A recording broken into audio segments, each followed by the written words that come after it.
Hi everybody, it's Dr. Osborne. In the last video, I shared how the war affected everyday citizens on the home front. You learned about America's first propaganda bureau, the Committee on Public Information, voluntary censorship, food conservation, and anti-German sentiment. In this video, I'll wrap up this series on the Great War by explaining how it ended and talking about some of its lasting effects. By 1918, the war had taken a toll on Europe. Much of France and Belgium lay in ruins from continual attacks and bombardments. Although Germany hadn't sustained physical damage to its infrastructure, its buildings and roads, its resources were being depleted. The Great War was what we call a war of attrition, meaning each side was fighting until its labor, money, and resources were exhausted. The country that could outlast all the others won. Now that the United States had joined the war on the side of the Triple Entente, those countries had a fresh supply of resources, especially soldiers. In October 1918, the Ottoman Empire and the Allies ended fighting in the Middle East, and not long afterwards, Austria-Hungary signed a peace agreement with Italy. Now, I didn't mention this in earlier videos, but Italy actually switched sides during the course of the war, so that in 1918, it was on the same side as the United States and Great Britain. Given all that was going on, Germany couldn't hold out much longer. On November 10, 1918, Kaiser Wilhelm II abdicated, or left the throne, and left instructions that the new government should sign an armistice, or peace agreement. Delegations from both sides met and negotiated terms. The armistice went into effect on November 11, 1918, at 11 o'clock. That's why we celebrate Veterans Day on November 11th. It was originally a holiday to mark the end of the Great War. The fighting had ended, but all of the countries involved had to agree to a formal peace treaty. In the beginning of 1919, representatives met in Paris, in the Palace of Versailles, to begin hammering out the conditions of peace. The leaders of Great Britain, France, and the United States had the most authority in dictating the treaty's terms. These leaders had many decisions to make, and the outcome of the Paris Peace Conference would affect generations of people to come. The map of Europe had to be redrawn. Governments had fallen as a result of the war.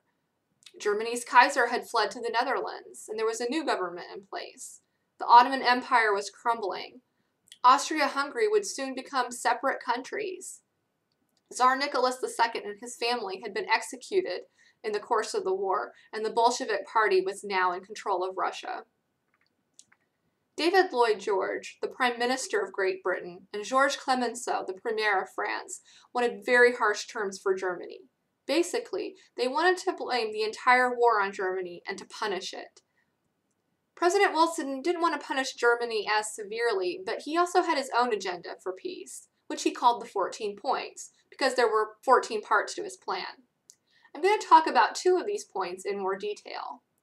One of the points talked about self-determination, or the right of peoples who had been colonized to govern themselves. That sounds great, but President Wilson didn't believe all peoples deserved that right immediately. During the peace conference, Germany's former colonies, especially those in Africa, were given to other European countries to govern. The other point in Wilson's plan called for a League of Nations. The League of Nations was the forerunner to the United Nations, which was established after World War II.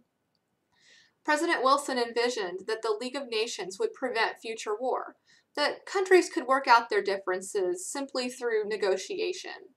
Again, this idea sounds great, except that the League had no way to enforce its directives. There were no real consequences if a country committed some kind of human rights violation. The concept of the League also violated the idea of national sovereignty, meaning that a country had the right to govern itself and protect its own interests. For that reason, as well as others, the United States Senate rejected the Treaty of Versailles. We never signed it. The U.S. never joined the League of Nations, and it didn't last very long. It was ineffective at best.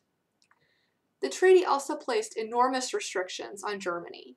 The War Guilt Clause charged the country with the entire responsibility for the war and ordered it to pay Allied nations for damages and losses. These payments are known as war reparations, and they totaled over $30 billion at that time. By being labeled the sole aggressor in the war, Germany faced reductions in its military. It additionally lost all of its overseas colonies and part of its territory in Europe. Some of that land went into recreating the country of Poland. All of these penalties created a great deal of resentment and set the stage for another world war.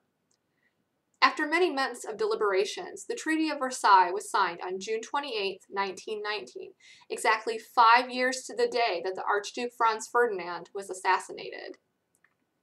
The war had changed the world politically as well as socially. A little less than 2 years after the armistice, American women achieved the right to vote. During the war, many suffragists agreed to put their campaign for the vote on hold in order to focus on the war.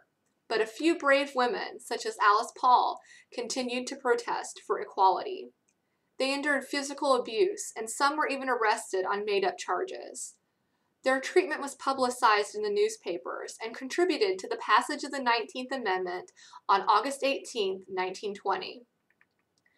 Another major event that happened after the armistice was the return of millions of soldiers. They demobilized or transitioned back home in waves, and when they arrived, they had to readjust to civilian life. One of the things that helped them in this process was to spend time with other veterans, people who understood what they had been through. Several veterans organizations were established in the post-war years, but the largest and most efficient was the American Legion. The Legion and organizations like it advocated for veterans' needs, employment services, and better medical care, among other things. Those who had lost a limb, for example, needed better prosthetics. And doctors were just beginning to understand the mental effects of the war, too. Today, we recognize post-traumatic stress disorder as having psychological causes, but during the First World War, doctors referred to this disorder as shell shock because they thought it had a physical origin.